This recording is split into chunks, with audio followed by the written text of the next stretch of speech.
narrative on this whole scenario was never about disrespecting the national anthem or the flag. And I listened to your eloquent conversation about Sterling Brown, and I told you in the hallway, I have never one time in my life thought about telling my kids what to do in case they were pulled over, because there is a difference in the way white people and black people are treated by the police. So it's never even crossed my mind to have that conversation with my kids, and that breaks my heart that my African-American friends have had to have, every one of them I know have had to have that conversation. And that's sad. And so this has never been about disrespecting our national anthem. As a matter of fact, it was a sit-down by Colin Kaepernick originally, and Nate Boyer, Green Beret Nate Boyer, is the one who cajoled him in right to say, hey, kneel, because it's not disrespectful. We would see it more of a sign of respect. Right.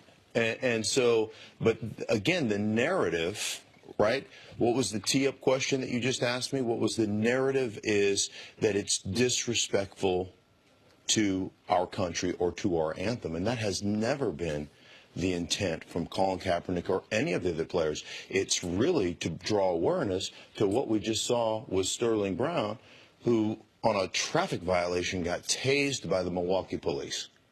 That's what this whole thing has been about from the start. And I understand being a business owner. You understand being a business owner. If things on the surface, even perception becomes reality. So if the perception by the American people and by our president and everybody else saying this is disrespectful, everybody buys into that, well, then that hurts your business. And I understand from an owner standpoint, they're concerned about their business, as well they should be. But again, the narrative has become disrespect, and it really has never been about that from the player standpoint. It's been even the way most shows or whatever, news or sports, put it on the screen. Anthem protests is how it's been. That's not what they're protesting. Right. If someone does a march, that is not a traffic protest. Like that, they're just marching through the streets. This is so frustrating, because I do understand that because the discussion has been hijacked, because the discussion became, this is disrespect of the troops, even though you have countless troops, active service members saying, I kneel in solidarity with the NFL players, that it's been disrespectful of the anthem, even though you have every player, every single player that has taken a knee or was sitting or raising a fist has gone out of their way to say, we are not disrespecting. We are not disrespecting the country. We are striving for a better country. But you're right that it has been hijacked to a degree to where that is how people view it. So I also understand why the owners would say, listen, we're not in the protest business. We're in the football business, and we think this is hurting our bottom line.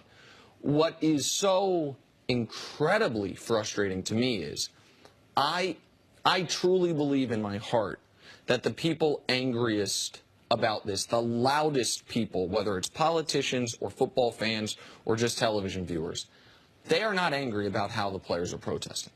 They are angry about what is being protested. I think because if this were the exact same thing, sitting and then kneeling, and Colin Kaepernick and the other players were asked, why are you doing this? And the answer was, I'll be honest with you, I think our troops who return home from war defend that flag more than anyone. I think they are mistreated. I think the VA system's a mess. I don't think we take care of them. And I won't stand for the flag until we stand for them. The people angriest about the disrespect of the flag would be standing and applauding.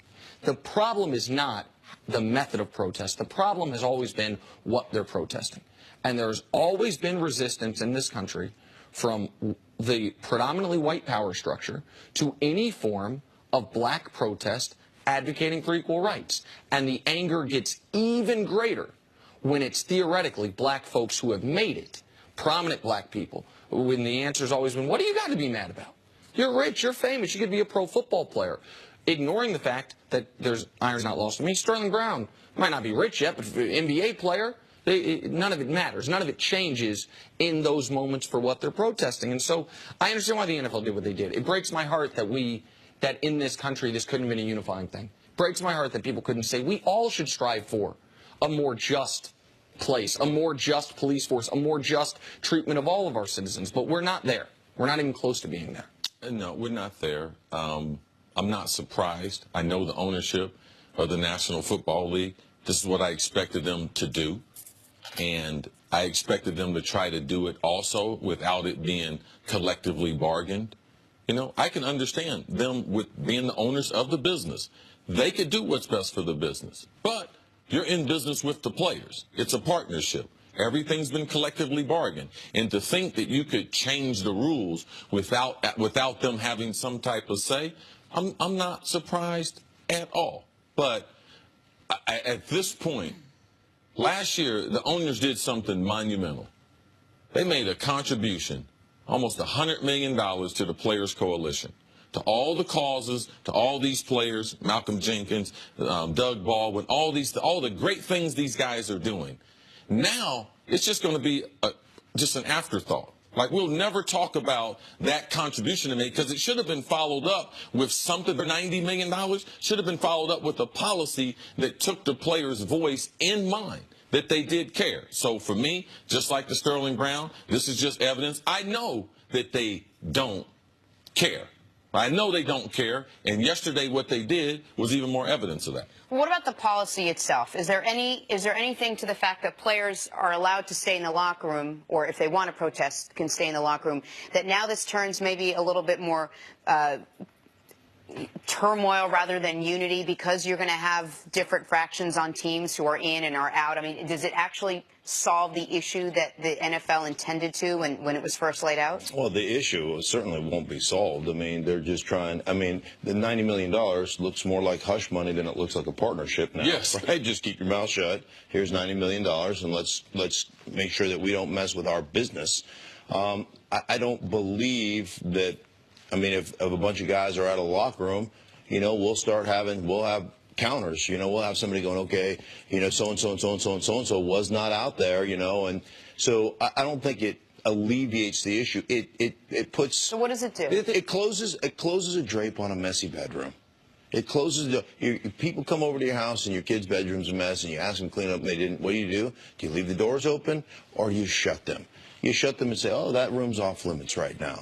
And that's really what it does. It's closing the drapes so you can't see our dirty laundry.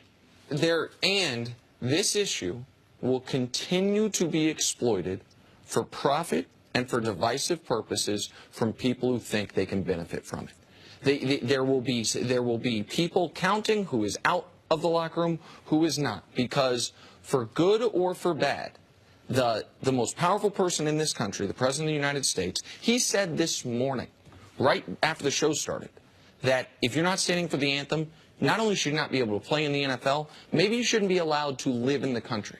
Mm-hmm. And the belief is that this is a winning issue, and that pointing out the ungrateful black athlete is a winning political issue. So if there's guys in the locker room, we'll know who they are. They'll be pointed out, and this doesn't solve anything. It might be the drape, but it's a drape with a hole in it, mm-hmm. like that people can still see in there. If the NFL, if they cared, you know what they do? Because right now the owners, they want to make everyone think they're more patriotic than the players, and that's a bunch of bull. You know what the owners are doing? You know what the Park Avenue NFL office is doing? They're taking money from the military. That's why they got the people standing up. They in partnership with the military. The military is paying them to have those flags, to have the soldiers on every field. Why don't we talk about that more? The NFL is benefiting from this. And based on what you said, if I got a call from Washington, D.C. right now, and they were congratulating me on something, I would consider that to be fool's gold. All right, we'll leave it there. Mark, stick around. We're back with more First Things First right after.